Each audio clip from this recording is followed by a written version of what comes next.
अस्सलामुअलैकुम वरहमतुल्लाहि वबरकातुहू। Dear students, आप कैसे हैं? मैं उम्मीद करता हूं कि तमाम बच्चे खैरियत से होंगे। प्रीवियस लेक्चर में हमने एक्सरसाइज 8.2 का क्वेश्चन नंबर 1 और 2 किया था। आज हम 8.2 का क्वेश्चन नंबर 3, 4 और 5 डिस्कस करने जा रहे हैं। तो तमाम बच्चे इस लेक्चर को गौर से सुने। मैं अभी क्वेश्चन नंबर यहाँ पे 3 राइट करने जा रहा हूँ।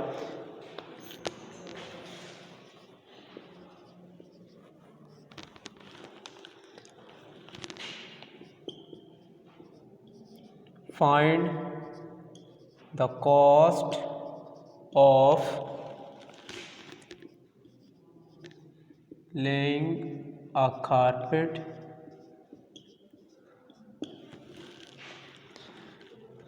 in a square shaped room. Square shaped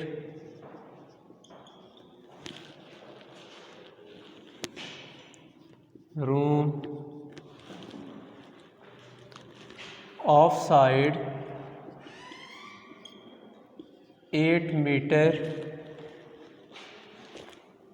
at the rate of rupees 150 पर स्क्वायर मीटर। जी बेटा, ये हमारा क्वेश्चन है, वर्ड प्रॉब्लम्स में है, वर्ड्स में राइट किया हुआ है। इसको सबसे पहले हमने अच्छी तरह से रीड आउट करना है कि क्वेश्चंस की रिक्वायरमेंट्स क्या हैं, हमने क्या फाइंड करना है। इस चीज़ को अपने माइंड में अच्छी तरह बिठाना है। उसके बाद हमने बेटा क्वेश्चन को सॉल्व करना है। यहाँ पे देखें, सबसे पहले क्वेश्चन में क्या कहा गया है? Find the cost of. हमने कॉस्ट फाइंड करनी है किस चीज़ की? ये लेइंग अ कारपेट, एक रूम है जिसकी शेप उन्होंने हमें बता दी, स्क्वायर शेप रूम है जिसमें कारपेट जो है वो बिछाना है। ऑफ साइड, जिसकी उन्होंने हमें एक साइड भी बता दी है। अब यहाँ पे हमने सबसे पहले तो ये माइंड में रखना है कि जी हमने ये जो कारपेट बिछाया जाता है, ये कोई बाउंड्री है या फिर ये उस एरिया में बिछाया जाता है। जी पहली चीज़ सबको पता है ना कि रूम के अंदर जो जगह एरिया वाली है वहाँ पे कारपेट बिछाएंगे। तो हमने फाइंड क्या करना है? यहाँ से हमें पता चला हमने क्या फाइंड करना है बेटा? जी एरिया फाइंड करना है।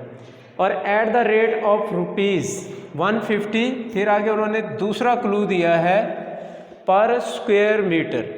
अब यहाँ पे उन्होंने दूसरा सेकंड क्लू हमें ये दिया कि आपने 1 स्क्वायर मीटर का रेट ये है।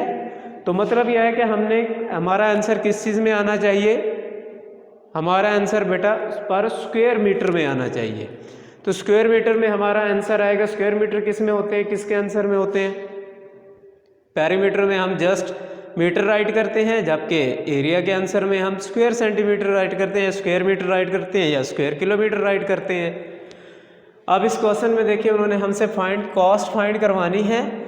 तो पहले हम ये देखेंगे कि हमारे पास टोटल स्क्वायर मीटर कितने हैं। ठीक है ना जी? पर स्क्वायर मीटर के हिसाब से रेट दिया तो स्क्वायर मीटर पहले फाइंड करेंगे। स्क्वायर मीटर किस में होते हैं? और फिर दूसरी चीज़ ये बताया कि हमने कारपेट बिछानी, और कारपेट हमेशा एरिया वाली साइड पे बिछती है। ये कोई बाउंड्री नहीं है जिस पे हमने कारपेट लगानी है। बाउंड्री पे तो नहीं लगती होती, सबको पता है। अब इस क्वेश्चन को सॉल्व करने का तरीका ये है कि उन्होंने हमें दी साइड ऑफ द रूम। ये जी क्वेश्चन का सॉल्यूशन है। तमाम बच्चे इसको गौर से देखें। साइड ऑफ द रूम जी हमें जो क्वेश्चन में उन्होंने मेंशन की है वो है 8 मीटर। समझ आ गई जी सबको? जी तमाम बच्चों को ये समझ आ गई। अब हम यहाँ पे लिखेंगे, अब हम सबसे पहले इसका एरिया फाइंड करेंगे। Area of the room. जी अब आपको पता है यहाँ पे उन्होंने हमें शेप बताई है। कौन सी शेप है? स्क्वायर शेप है। तो एरिया फाइंड करने के लिए फार्मूला यहाँ पे भी सबसे पहले ये देखें कि यहाँ पे हमने ये चीज़ भी देखनी है कि हमें किस शेप में उन्होंने रूम का बताया, स्क्वायर शेप में बताया, और सिंगल साइड दी है। स्क्वायर शेप में सिंगल साइड ही दी जाती है क्योंकि बाकी सारी साइड्स उसके इक्वल होती हैं, ये हम ऑलरेडी पीछे पढ़ चुके हैं। स्क्वायर शेप है, स्क्वायर्स का फार्मूला स्क्वायर शेप में होता है जी side multiply side. Very good. अब अगर हमारे पास यहाँ पे एक साइड 8 मीटर है तो बेटा दूसरी साइड क्या होगी? जाहिर है दूसरी भी 8 मीटर ही है क्योंकि हमारे पास स्क्वायर शेप रूम है। हमने 8 को 8 से मल्टीप्लाई किया, 8 8 जार 64 स्क्वायर मीटर। ये हमारे पास टोटल स्क्वायर मीटर आ गए जो कि उस रूम के हैं। पूरा एरिया रूम का हमने फाइंड कर लिया। अब यहाँ पे हम लिखेंगे cost of laying carpet 1 metre. जी 1 मीटर की कॉस्ट हमें उन्होंने कितनी दी जी? ₹150। और हमारे पास टोटल स्क्वायर मीटर कितने हैं? 64 स्क्वायर मीटर है। तो हम यहाँ पे लिखेंगे cost of laying carpet 64 square metre. ठीक है जी, समझ आ गई सब बच्चों को? अब हमने 64 मल्टीप्लाई 150 करेंगे तो टोटल कॉस्ट जो है, ये काम आप लोगों ने यहाँ पे एक बताया था कि आपको वर्किंग के लिए आपने उसके सामने ही जगह बना लेनी है और ऊपर शो करना है, मेंशन करना है कि ये एरिया जो हमने ये मुख्तस किया है ये वर्किंग के लिए मुख्तस किया है। अब हम क्या करेंगे? 150 multiply 64, 4 zeros are 0, 4 5s are 20, 0 2 carry, 4 1s are 4 और 2 6। क्लियर हो गई बात बेटा? 6 zeros are 0, 6 5s are 30, 3 carry, 6 1s are 6 and 3 9, 0 0, हाँ जी 6 and 9। तो ये हमारे पास आंसर आया कि हमारा जी जो इस पे cost of laying a carpet है इन अ रूम इज़ 9,000 and ₹600। ये हमारा जी क्वेश्चन नंबर है 3। सबसे पहले हमने स्टेटमेंट को अच्छी तरह से रीड आउट करना है। यहाँ पे हमने रीड आउट किया, उसके बाद हमने शेप को देखना है। इसमें जो मेन पॉइंट्स हैं वो अपने माइंड में रखना है। रीडिंग की, उसमें से मेन पॉइंट फाइंड आउट किए। क्या करना है? फाइंड क्या करना है? क्लियर? शेप किस तरह की है, समझ आ रही है सबको? और साइड दी हुई है सिंगल साइड, क्योंकि स्क्वायर शेप रूम है लिहाजा कोई टेंशन नहीं है, सिंगल साइड दी है। तो आगे जाके पर स्क्वायर मीटर के हिसाब से रेट दिया है तो एरिया फाइंड करना है। एरिया फाइंड करने के बाद जब हमारे पास टोटल स्क्वायर मीटर आ जाएंगे तो हम उसको हमने फाइंड किया area of the room. Formula लगाना है कौन सा जी? जो शेप है, शेप के हिसाब से स्क्वायर शेप का एरिया का फार्मूला लगाया, साइड मल्टीप्लाई साइड। एक साइड अगर 8 मीटर है तो दूसरी भी ज़ाहिर ऑब्वियसली 8 मीटर ही है। हमने उन दोनों को मल्टीप्लाई किया 64 स्क्वायर मीटर, ये हमारे पास आंसर आ गया इसका एरिया का। फिर हमने कॉस्ट फाइंड की, 1 स्क्वायर मीटर की जो कॉस्ट थी वो राइट की। हमारे पास टोटल जितने स्क्वायर मीटर थे उनको हमने 1 स्क्वायर मीटर की कॉस्ट से मल्टीप्लाई किया तो हमारे पास जो रूम पे अंदर कारपेट बिछाने की टोटल कॉस्ट थी वो 9,600 हमारे पास आ गई। ये है जी हमारा क्वेश्चन नंबर 3। अब इसके बाद हम क्वेश्चन करने जा रहे हैं जी क्वेश्चन नंबर 4। देखिए बेटा, तमाम बच्चे जब ये काम हम करने लगे तो इसको गौर से समझा करें, देखा करें और सॉल्व किया करें। ठीक है जी? तमाम बच्चे तवज्जो से और ये लेक्चर को भी पूरे तवज्जो से और ध्यान से सुना करें, ताकि आपको कोई चीज़ इसमें प्रॉब्लम, किसी चीज़ में भी प्रॉब्लम ना हो। तमाम बच्चे गौर से सुनेंगे तो कोई मसला ही नहीं है। ये फिर चीज़ आपके पास रिकॉर्डेड है, दोबारा भी इसको देख के अगर कहीं पे कॉन्सेप्ट में कोई प्रॉब्लम आ जाए तो दोबारा इसको देख के आप अच्छी तरह से कर सकते हैं। क्वेश्चन नंबर हम करने जा रहे हैं 4। The perimeter of square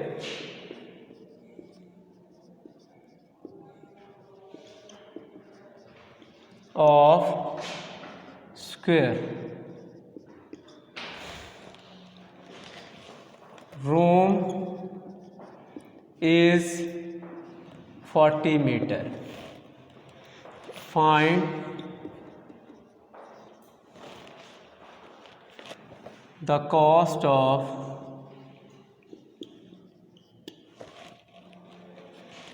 flooring it at the rate of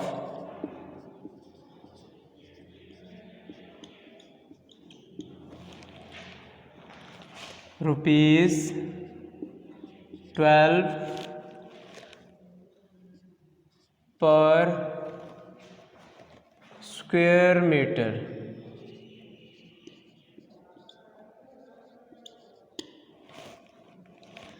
जी अब देखें, क्वेश्चन को रीड करेंगे दोबारा, ज़रा गौर से पढ़िएगा इसको। द पेरीमीटर क्या दिया जी हमें, उन्होंने पेरीमीटर दिया है, कोई साइड नहीं दी यहाँ पे। Perimeter of square room, room कौन सा है जी, स्क्वायर शेप है, और उसका पेरीमीटर कितना बताया उन्होंने हमें, 40 मीटर बताया है। क्लियर होगी बात। Find the cost of flooring it, उसका हमने जो है उस रूम के अंदर फर्श डलवाना है, और वो फर्श का उसकी कॉस्ट हमने फाइंड करनी है। Find the cost of flooring, ये हमने फाइंड करनी है एट रेट ऑफ रुपीज़ 12। फिर उसका रेट क्या दिया, 12 पर स्क्वायर मीटर। रेट फिर स्क्वायर मीटर में दिया हुआ है। प्रीवियस क्वेश्चन में भी रेट पर स्क्वायर मीटर था, यहाँ पे भी उन्होंने हमें रेट क्या दिया, पर स्क्वायर मीटर, और यहाँ पे उन्होंने हमें दिया है पेरीमीटर, कोई साइड नहीं दी बेटा। तो पेरीमीटर दिया है और क्वेश्चन का रेट जो दिया है वो स्क्वायर मीटर में दिया है, और दूसरी यहाँ से भी हम अंदाज़ा लगाएं, यहाँ से अगर हम देखें इसको फाइंड करें तो कॉस्ट ऑफ फ्लोरिंग मतलब फर्श डालना है।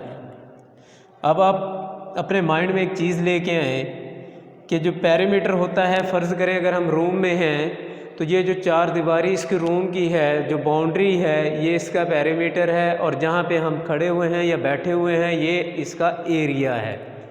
अब आप इस चीज़ को माइंड में रखें कि अभी फ़र्श कहाँ पे डाला जाता है, इसमें एरिया वाली साइड को हमने फाइंड करना है या फिर हमने पेरीमीटर फाइंड करना है जी।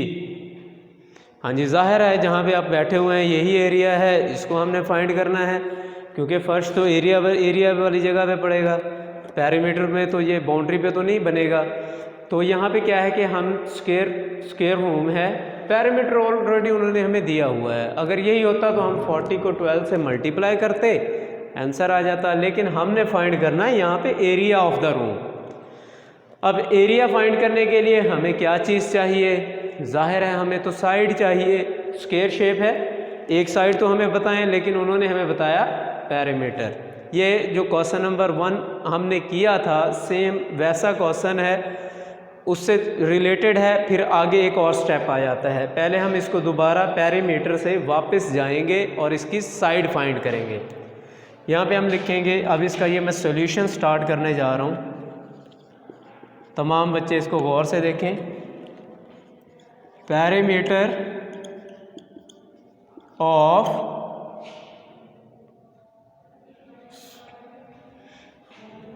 Of the room, okay, 40 metre.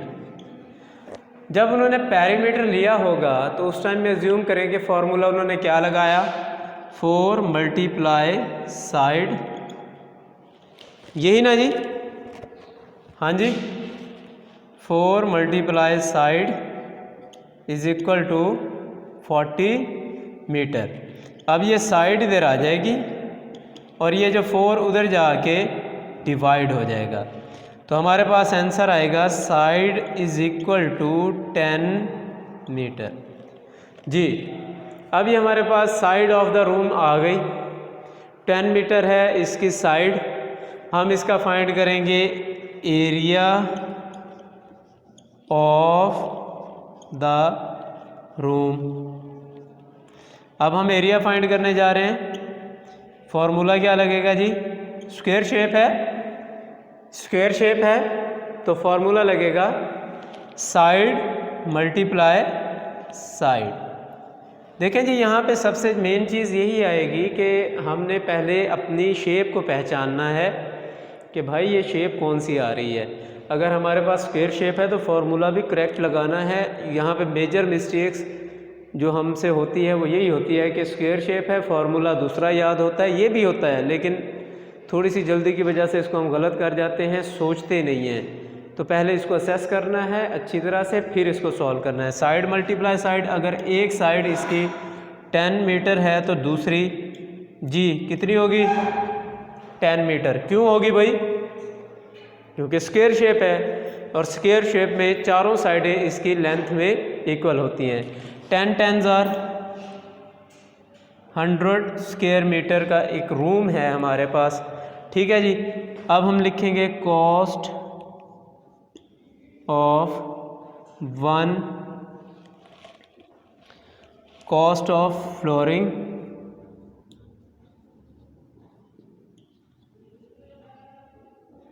पर स्क्वायर मीटर कितनी है जी? ₹12। क्लियर होगी बात ये? और हमारे पास टोटल स्क्वायर मीटर कितने हैं?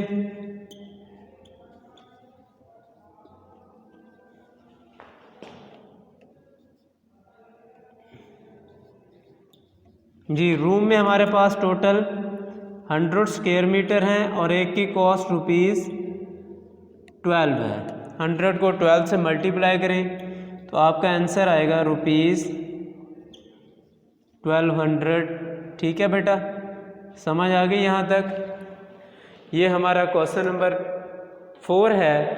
इसमें उन्होंने हमें पहले पैरामीटर दिया, साइड हमें दी नहीं है और हमें कहा है कि आप area of the room find करें, क्योंकि हमने कॉस्ट ऑफ फ्लोरिंग हमने फाइंड करनी थी, तो फ्लोरिंग से पता चला कि भाई हमें एरिया फाइंड करना है। फिर हमने पैरामीटर से वापस आके उसकी साइड मालूम की, साइड मालूम करने के बाद हमने एरिया मालूम किया। अब एरिया मालूम करने के बाद फिर हमने उसकी कॉस्ट ऑफ फ्लोरिंग जो है ऑफ द रूम हमने फाइंड की। ये हमारा क्वेश्चन नंबर है जी 4। अब मैं क्वेश्चन नंबर 5 करने जा रहा हूँ। इसको ज़रा गौर से देखिएगा, अच्छी तरह से समझना है तमाम बच्चों ने, और फिर इसकी आपने रफ पे प्रैक्टिस करनी है। लेक्चर को बेटा देख के फिर बाद में क्वेश्चन किया करें कि सर क्या करना है। ओके, अब यहाँ पे क्वेश्चन है, the length of a playground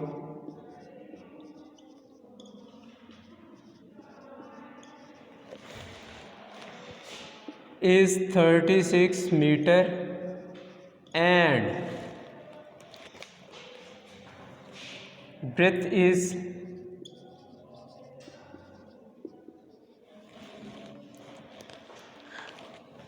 24 meter.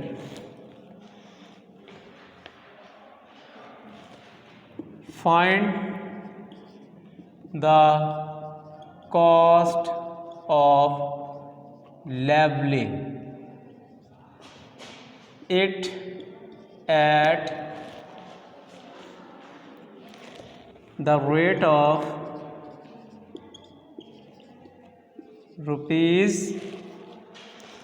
₹125 per square meter.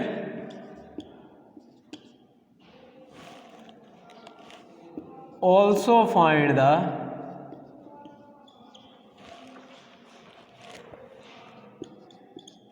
cost of fencing it at the rate of ₹100 पर मीटर। अब ये हमारा क्वेश्चन है। अब इसमें उन्होंने हमसे पूछा है कि जी हमारे पास अब यहाँ पे लेंथ ऑफ अ प्लेग्राउंड हमें दी 36 मीटर और उसकी ब्रेथ दी 24 मीटर। इसकी हमने कॉस्ट ऑफ लेवलिंग फाइंड करनी है। यहाँ पे देखें दो चीज़ें दी हैं, ब्रेथ दी है और लेंथ दी है, ठीक है, और रेट दिए हैं दो, एक है पर स्क्वायर मीटर के हिसाब से और दूसरा रेट है हमें रुपीज़ पर मीटर के हिसाब से। अब यहाँ पे लेंथ ब्रेथ मतलब है कि रेक्टेंगुलर प्लेग्राउंड है जिसमें लेंथ डिफरेंट है और ब्रेथ उसकी डिफरेंट है, सेम नहीं है। अगर सेम होती तो स्क्वायर शेप होती। यहाँ पे ये तो कंफर्म हो गया कि ये जी रेक्टेंगुलर शेप है। Find the cost of levelling. अब लेवल हमेशा हमवार किया जाता है। खेत को जब हम हमवार करते हैं या प्लेग्राउंड को हमवार करते हैं तो बाउंड्री को नहीं करते, हम करते हैं एरिया को। एंड ऑल्सो रेट भी उसे फिर आगे उन्होंने पर स्क्वायर मीटर के हिसाब से बात की है, तो इसका मतलब स्क्वायर मीटर किसके आंसर में आते हैं जी? स्क्वायर मीटर का आंसर किस चीज़, स्क्वायर मीटर में जब आंसर आएगा तो क्या चीज़ का आएगा? एरिया का आएगा। और इस तरह से फिर जब बात की उन्होंने पर मीटर की तो पर मीटर के आंसर जस्ट पैरामीटर में आते हैं। तो यहाँ पे हम इसके पहले जैसे उन्होंने कोई क्वेश्चन पूछा है वैसे हमने फाइंड करना है। हम लिखेंगे length of the playground. Clear होगी बात?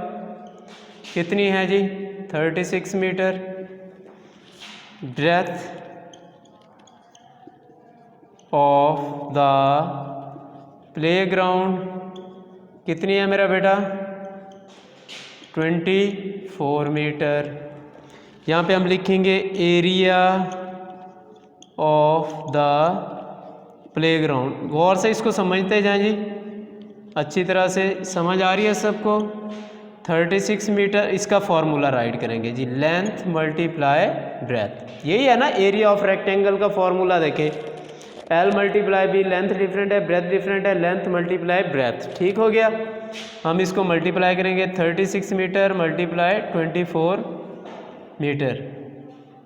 वर्किंग में करेंगे 36 24, 4 6 are 24, 2 कैरी, 4 3 are 12 और 2 14, 2 6 are 12, 1 कैरी, 2 3 are 6 और 1 7, 4 6 8। अब इसका हमारे पास आंसर आया 864 स्क्वायर मीटर। अब हम लिखेंगे cost of fencing, cost of levelling. सबसे पहले लेवलिंग की कॉस्ट आएगी। हम इसकी लेवलिंग की कॉस्ट फाइंड करेंगे। 864 स्क्वायर मीटर हैं और एक स्क्वायर मीटर का रेट क्या है जी? ₹125। समझ आ गई? हमने 864 को 125 से मल्टीप्लाई कर देना है।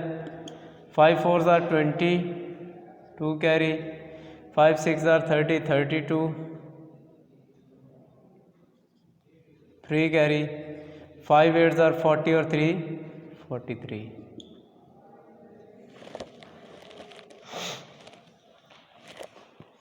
To 4 are 8, 2 6 are 12, 1 carry, 2 8 are 16 17, 4 6 8, 0 0, 6 3 9 और 10 0, 1 कैरी, 10 17 18, 1 कैरी 10। ये हमारे पास बना जी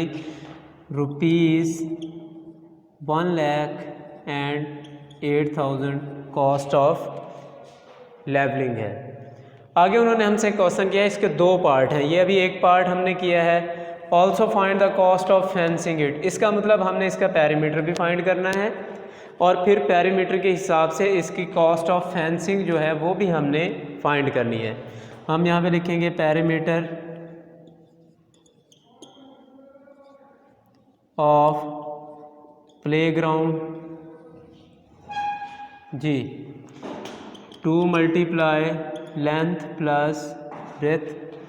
हमारे पास 2 इसका फॉर्मूला है, लेंथ 36 और ब्रेथ 24। जब हम इसको मल्टीप्लाई करेंगे तो ये आएगा 2 मल्टीप्लाई एंड 60, 62 आर 120 मीटर। ये हमारे पास लेंथ ऑफ ब्रेथ आ गई इसकी। अब हम लिखेंगे कॉस्ट ऑफ फेंसिंग। अब हम क्या करेंगे, 120 मल्टीप्लाई रेट इसका ₹100, तो ये हमारे पास बनेगा ₹12,000। ये हमारा है cost of fencing the playground. ये क्वेश्चन आपने सीखा हुआ है पहले भी, इसको दोबारा अच्छी तरीके से देख के इसकी आपने इन 3 क्वेश्चंस की आपने रफ़ रजिस्टर पे प्रैक्टिस करनी है। जो चीज़ समझना है मुझसे डिस्कस करना है। अल्लाह हाफिज़।